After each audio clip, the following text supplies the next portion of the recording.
The air was sharp enough to sting as Anna Whitlow tightened the last canvas strap across her wagon. Dawn hadn't fully arrived, just that thin silver-blue light that turns everything quiet and cold. Her breath rose in small white clouds, fading fast in the dark. 3 years in Redemption Flats, and everything she owned could fit into 3 wooden crates that rattled when the wagon shifted. She hadn't left a note. Who would read it? No one in this town said goodbye to her. They had only ever whispered. The main street was still asleep. Shutters barred. Lanterns out. Even the saloon looked deserted, its swinging doors still for once. Anna climbed onto the wagon seat, leather reins stiff beneath her fingers. She gave one sharp snap, and the horse moved forward, hooves crunching over frozen mud. At the edge of town, she felt something twist in her chest. The schoolhouse stood there, small, plain, dark, its windows reflecting the weak start of morning. She'd taught there once, until the mothers decided a widow at 25 was a temptation, and a sin rolled into one. Anna looked away. Leaving was better than staying where every glance felt like judgment. Then she heard it, hoofbeats behind. Her, slow, steady, purposeful, she turned. A lone rider sat on the ridge overlooking town, broad-shouldered, hat low, horse tall and quiet beneath him. Even in the half-light, she knew the shape of him. Grant McCoy, a man who owned nearly everything for 20 miles in any direction, including the silence he lived in. He spoke only when words mattered, and most days that meant not at all. Anna straightened her back. "Leave me be, Mr. McCoy," she called, voice steady, though her heart hammered behind her ribs. He didn't answer. Just guided his horse forward with that slow, sure ease of someone who had never been hurried by anything. Not cattle, not weather, not other men. When he was close enough, he finally spoke. "Road's dangerous for a woman alone. So's staying," Anna replied, snapping the reins hard. The wagon lurched. Wind cut across the open plain as she drove, but she could hear him behind her. Not pressing, just there, like a shadow she hadn't asked for. The sun rose red, staining the snow-dusted dirt and long stretches of open land. Out here, the world didn't care if you were tired, scared, or running. It just kept going. Anna's jaw tightened. She'd rather die trying to get out than die slowly staying. 10 miles on, the canyon narrowed into a single winding pass. The wind screamed through it, cold enough to burn. Anna had just pulled her shawl tighter when the wagon stopped with a sharp jolt. She stared. A cottonwood tree, huge and thick, lay straight across the trail. Not fallen, cut. Fresh axe marks shone pale against dark bark. She felt her stomach drop. Someone had wanted her stopped. Grant rode up beside her. He didn't ask. Didn't guess. Just slid off his horse and examined the wood. "Someone doesn't want you leaving quiet," he said. No anger in the words. Just truth, Anna swallowed. She knew what it meant. This town had claimed her once. She forced her voice steady. "I didn't ask for your help." "No, ma'am." He pulled an axe from his saddle. "But you have it." He swung, smooth, clean, each strike steady as breath. She sat frozen for a moment, heat and shame flooding her chest. Then she climbed down and began hauling branches aside. Pride wouldn't move a tree. Work would. They didn't speak. Didn't need to. Inch by inch, the trail cleared. When it was done, Anna stood there, sweating despite the cold, breath fogging the air. "Why do you care if I leave?" she asked finally. Grant leaned on the axe handle. For a long moment, he just looked at her. His eyes, normally unreadable, softened just slightly. "Maybe," he said, voice low, rough. "I'm tired of watching good people get driven out." Anna didn't have an answer. She climbed back into her wagon. The road was open again, but the man still followed. And for the first time since she'd begun running, she didn't know whether to be afraid or relieved. By midday, the sky had shifted from pale morning blue to the heavy, bruise-dark shades of an incoming storm. Clouds stacked thick on the horizon, rolling low and fast across the plains. The temperature dropped so sharply Anna felt it bite through her coat and shawl. Snow began, not gentle flakes but hard-driving sheets that stung like sand. The horse tossed its head uneasy. The wind howled through the canyon walls like something alive. Grant rode up closer now. No more distance between them. "There's a line shack ahead," he called over the wind, pointing toward a cluster of scrub pines half buried in drifting snow. "We need shelter. I've weathered storms before. Anna shot back, tightening her hold on the reins. Not like this. She didn't listen. Couldn't. If she stopped, she might lose the thin thread of courage still pulling her forward. She urged the horse faster. Then, crack. The wagon lurched violently as the left wheel slammed into a rock hidden beneath snow. Wood splintered sharp as a gunshot. The entire frame shuddered. The horse panicked, bolting forward. Anna clung to the reins, knuckles white, jaw locked against fear. But the wagon swayed dangerously, threatening to tip. Before she could pull the horse under control, Grant was already off his horse, grabbing the bridle, murmuring low, steady words, so calm it nearly drowned out the blizzard's roar. The animal settled. The worst passed.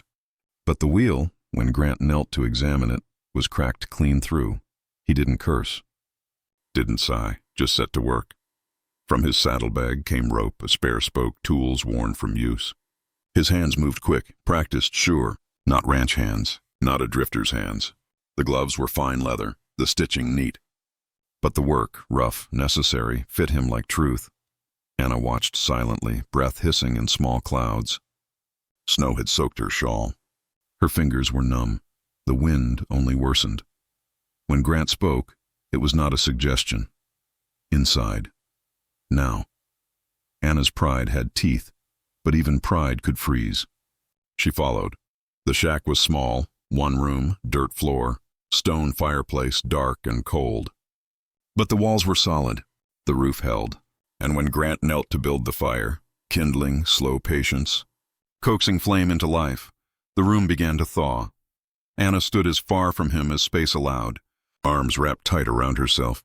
"You think money makes you better than everyone?" she asked suddenly, the words sharper than she meant, maybe sharper than she wanted. Grant didn't look up from the fire. "No, ma'am." His voice was quiet. "I think it makes folks assume I never bled."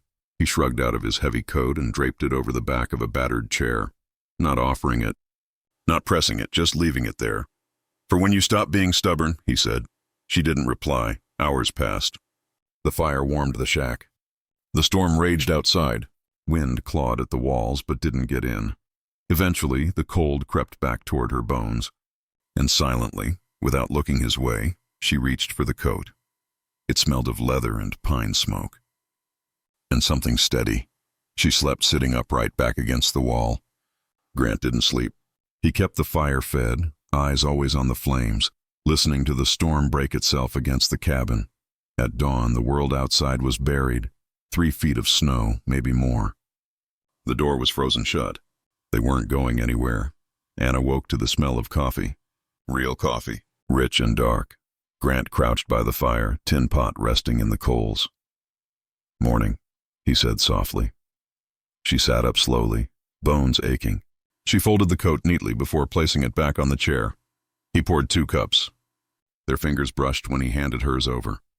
Anna didn't pull away this time, just wrapped both palms around the warm tin. They drank in silence. Then, wordlessly, they began working together to thaw the frozen door, heating the frame inch by inch. Patience. Strength. Shared breath. When the door finally groaned open, the entire world was white and glimmering in the new sun.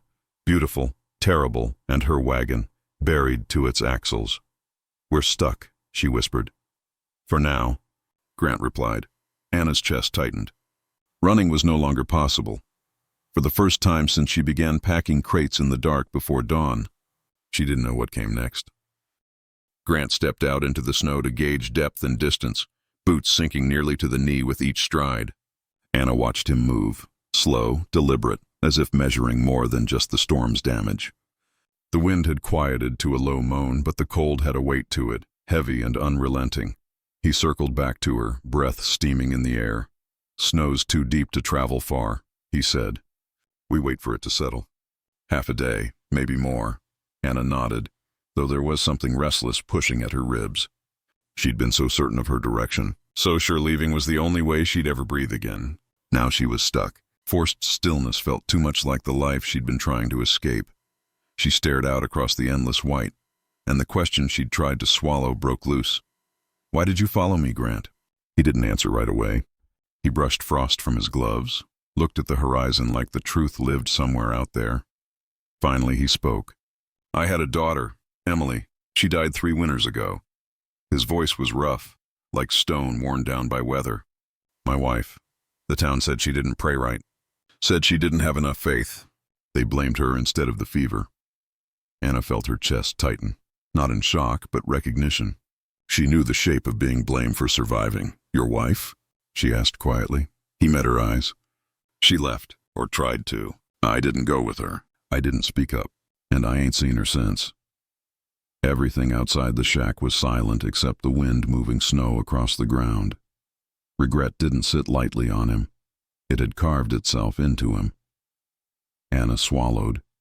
When my husband died, she said, voice barely above a whisper, the preacher said it was God's judgment on me for being too curious about the world. Women stopped speaking to me. Men stopped being decent. I was something to scorn or something to take. She let out a shaky breath. They needed someone to point at, someone to call cursed. And I fit their story. Grant nodded once, slow and steady. Town'll always look for a scapegoat before it looks in the mirror. The fire popped. Snow slid off the roof in a soft, heavy thump. Anna reached for the coat again and draped it around her shoulders, this time without shame. They didn't speak for a while after that. There was nothing to fill the silence with, no apology that would fix what had already broken in both of them. Just warmth and breath and the knowledge that the storm outside wasn't the only one they had weathered. By late morning, the snow settled enough to start digging out the wagon. Grant handed her a broken plank to use as a shovel. Together they scraped and heaved, shoulders brushing once, twice, each time sending heat through the cold. After an hour, Grant crouched and checked the repaired wheel. The wood had cracked again overnight. Worse this time. It won't hold, he said. Not farther than a mile. Anna stared at the damage, jaw tightening. All that effort, all that running, only to be stopped here. Grant cleared his throat. There's another way, he said carefully. 20 miles north. An empty homestead. Land's good. Cabins sound. Needs work, but it's livable. He hesitated. And the deed's in my name. Anna's head snapped toward him. Why are you telling me this? He didn't shy away, didn't flinch. Because you deserve a choice no one's given you. You can try to haul that wagon south and freeze out there. Or you can build something new. Somewhere no one knows your name except for the one you choose to keep. Her voice came sharper than she meant. And what do you get out of this? Gratitude. A warm bed.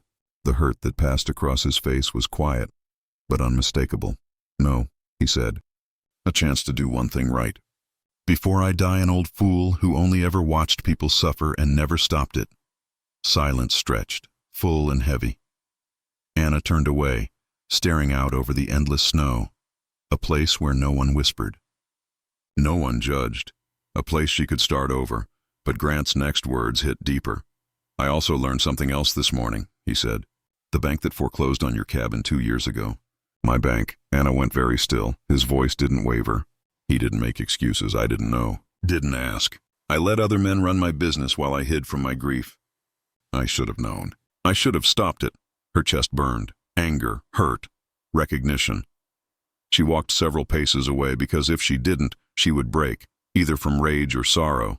Grant didn't follow. He just waited. The hardest roads weren't the ones across open plains. They were the ones that led back to living.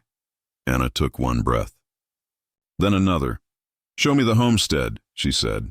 Grant's shoulders eased, something unspoken releasing. They harnessed the wagon. Mounted up, turned north. Neither spoke. But the distance between them was thinner than it had been that morning. The land stretched wide and white as they traveled north, the snow softening into gentle drifts under the rising sun. Anna guided the wagon at a careful pace, the repaired wheel creaking but holding, for now. Grant rode beside her, close enough to reach, far enough not to crowd. They didn't speak on the trail, but the silence didn't feel sharp anymore. It felt steady. By late afternoon, the snow thinned into patches, and the world shifted from white to winter-dry brown. A small rise appeared ahead, and beyond it, a cabin. It stood on a slight hill surrounded by bare aspens and scrub pines. Weathered boards, a stone chimney, half-fallen fence posts marking where livestock once roamed. The place looked worn, yes, but still standing, still holding. Anna stopped the wagon, just staring. Her breath fogged the air. Her fingers tightened around the reins. Grant dismounted and waited quietly, letting her take it in. She climbed down slowly, boots crunching through the crusted snow. She walked to the cabin door, the wood warped but solid, and pushed. It opened with a low groan. Inside, the room was cold, dust motes floating in the low light. A stone fireplace sat black against one wall. A loft ladder led upward. The windows were cracked, but the floor was wood, not dirt. The walls were strong. The roof didn't leak. It wasn't much, but it was hers to imagine. Grant spoke from the doorway. Roof sound. Checked it last fall. Chimney draws clean. Needs glass. Some furniture. Maybe a new door latch. Anna walked to the window. Outside, the land rolled soft and open. A creek glimmered between thin trees. And further off, mountains, blue-gray, silent and ancient. There was space here, and air, and quiet. No whispering faces, no hard stares, just possibility. She turned to Grant. Why didn't you live here yourself? He didn't look away. He didn't try to make it anything noble. Cowardice, he said simply. Easier to mourn in the house I had than try to build a new one. Easier to let things rot than admit I needed to start over. Anna nodded. She understood the weight of staying still because moving hurt. Grant didn't ask for her decision. Instead, he took off his coat, rolled up his sleeves, and went to the fence. From somewhere, like he had planned for this, he pulled hammer and nails. Then he started working, slow, steady, the clink of metal, the thunk of wood. He was building before she even agreed to stay. Maybe that was the answer. Anna found a rusted handsaw leaning against the cabin wall. She tested the blade. Still good enough, so she joined him. They worked as the light faded, him driving post back into place, her cutting rails to fit. Their breath steamed in the cold. Neither spoke. Work was easier than talking. Work was speaking. By the time the sun lowered, painting the snow in streaks of gold and rose, they had 3 sections of fence standing. Crooked in spots, uneven but real. Then hoofbeats. A horse came fast over the ridge. A boy, maybe 16, breathless, cheeks flushed red from cold. He slid to a stop in front of Grant. Mr. McCoy, sheriff sent me. Says you're needed in town. Land dispute. His eyes flicked nervously to Anna. And, ma'am, folks are saying you stole the wagon from the livery. Anna's breath froze in her chest. She had paid. Every cent she had saved. $2 wrapped in twine. She paid. Grant didn't move. Didn't curse. His voice was quiet, controlled. Town's memory gets selective when it's convenient, the boy swallowed. Sheriff says if you don't ride back, he'll send deputies. Grant looked at Anna.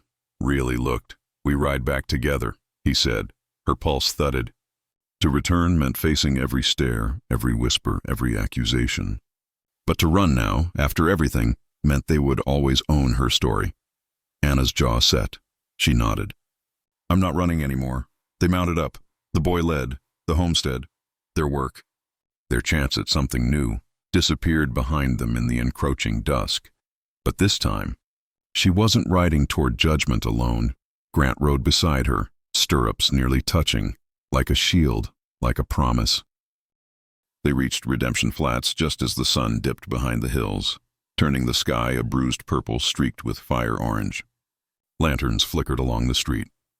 Word had spread, everyone was already there. The sheriff, the preacher, the storekeepers, the children peeking from behind skirts.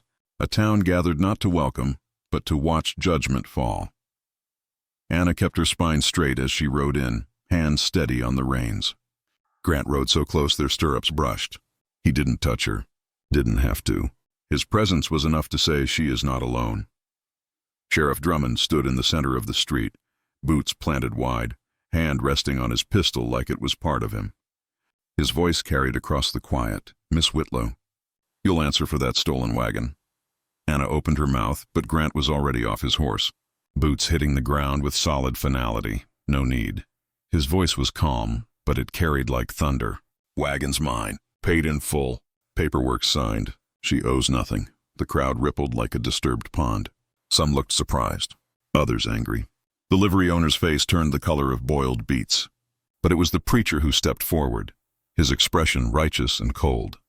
It isn't about a wagon, Reverend Carver said, voice dripping the honeyed cruelty of practiced piety. It's about decency. That woman has brought nothing but trouble since she came here. She don't belong among decent folk.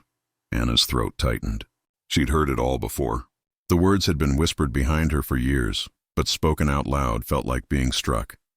Grant's jaw tightened. "You're right," he said. The crowd stilled. Murmurs freezing mid-breath. Anna blinked, startled. Grant turned slowly, facing the people of Redemption Flats. His voice didn't rise. It didn't need to. The truth had weight enough on its own. She don't belong in a town that chases folks you can't control.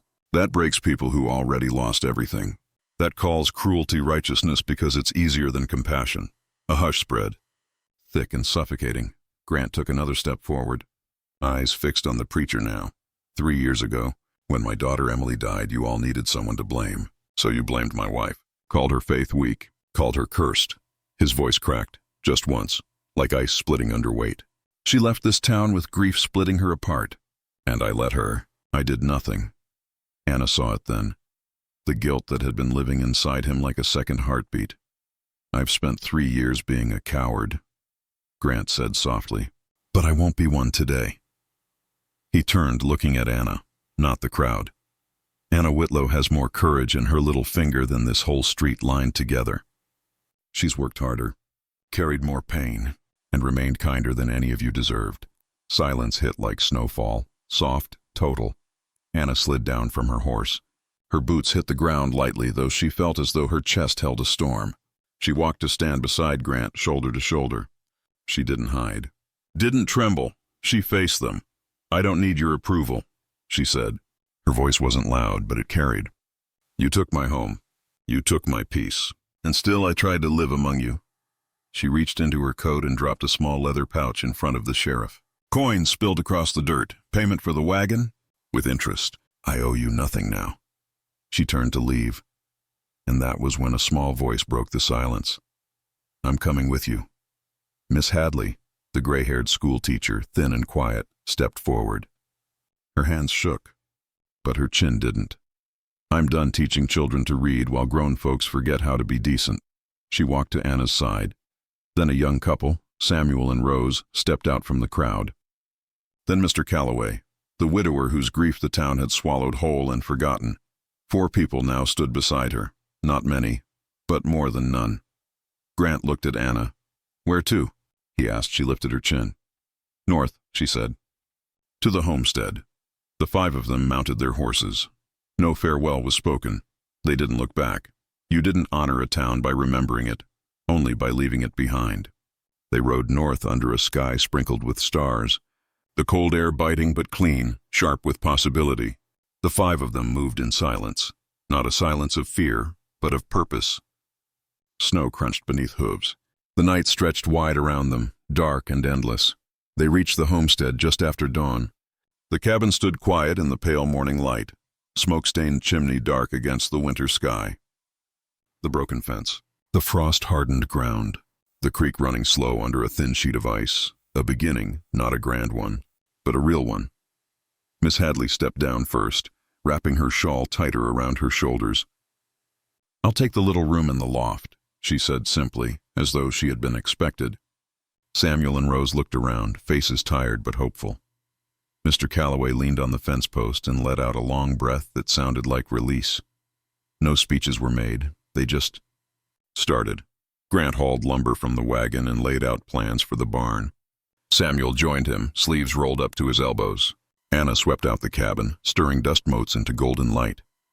Miss Hadley collected water from the creek. Mr. Calloway began mending what could be saved from the fencing. Work replaced fear. Purpose replaced shame. Hands replaced words. The first days were hard. Snow still edged the ground. The wind still bit. But there was laughter, too. Quiet at first, almost uncertain. Then fuller as days passed. Anna found herself humming while kneading dough one morning. She didn't realize she was doing it until Grant paused in the doorway, head tilted slightly, listening.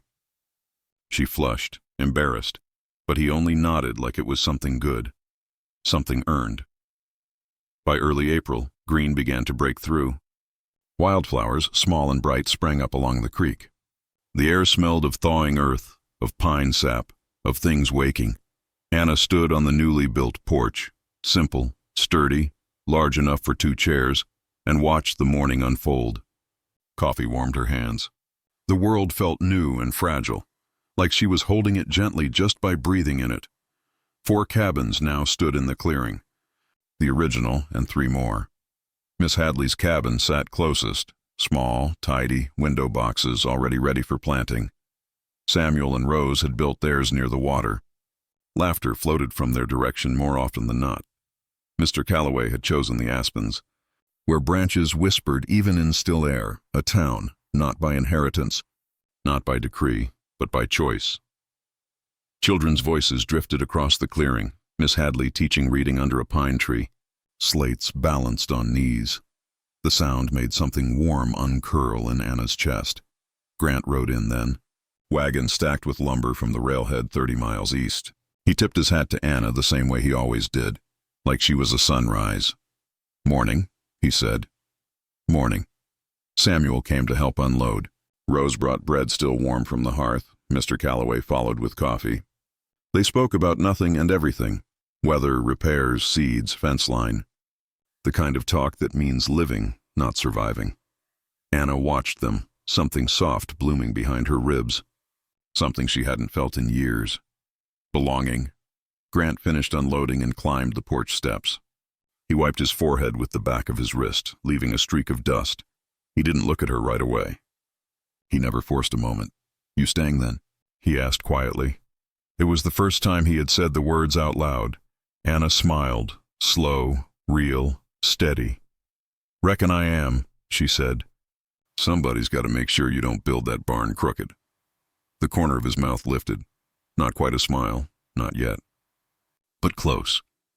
They stood together on the porch, watching the land stretch out before them. A land that wasn't given, a land they were shaping with their own hands. "Turns out family ain't blood," Anna said softly.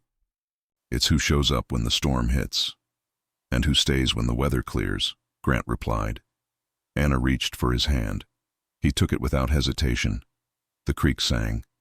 Children laughed. The cabin door waited open, and they didn't need a single word more. By midsummer, the valley no longer looked like a place scraped raw by winter. The snow was gone from the hills, replaced by swaying grasses kissed gold by the sun. Wildflowers spread in clusters, yellow, violet, soft white, like the earth itself was remembering how to breathe again. The creek ran clear and cold, full from spring melt. The air smelled of pine and warm soil. Anna stood barefoot in the water, hem of her dress tied above her ankles. The chill ran up her legs, sharp enough to sting and soothe all at once. She closed her eyes and let the evening breeze move through her hair. The sky above was painted in soft rose, fading to deepening blue. Behind her, footsteps crunched lightly on the bank. "You've been out here a while," Grant said. His voice was softer now than it had been when she'd first met him. Not because he'd changed it, just because the weight behind it wasn't breaking him anymore. Anna didn't turn. "Thinking," she said. Grant stood a few feet away, boots on solid ground, hands resting loosely at his sides. "Always near, never pressing. That about what?" he asked. Anna opened her eyes to the glowing horizon, to a sky unraveling into night. "How close I came to missing this," she said. "How I was running so fast from hurt that I almost outran every chance to heal." Grant was quiet a long time. The creek filled the silence. Then he spoke. "I did the same.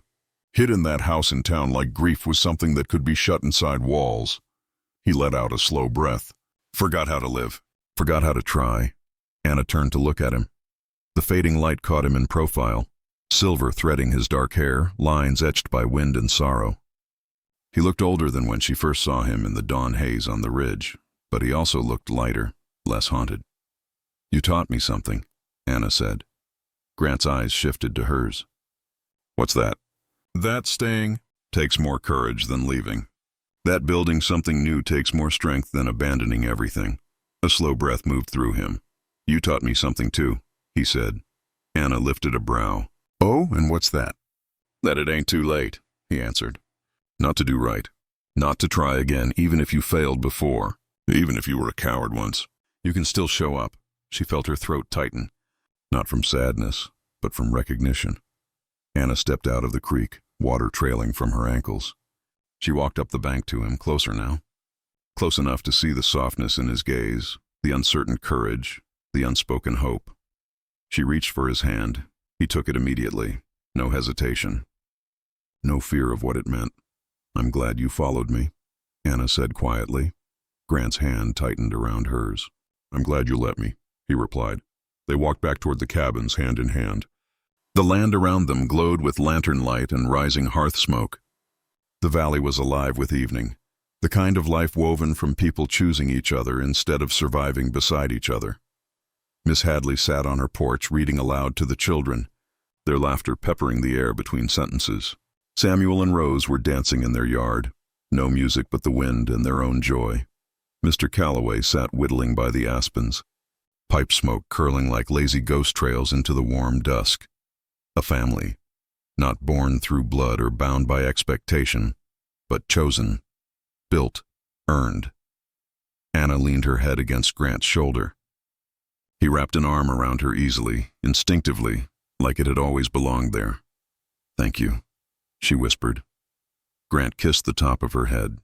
"For what, Anna?" "For not letting me disappear," he chuckled softly, not mocking, just warm. "You couldn't disappear if you tried."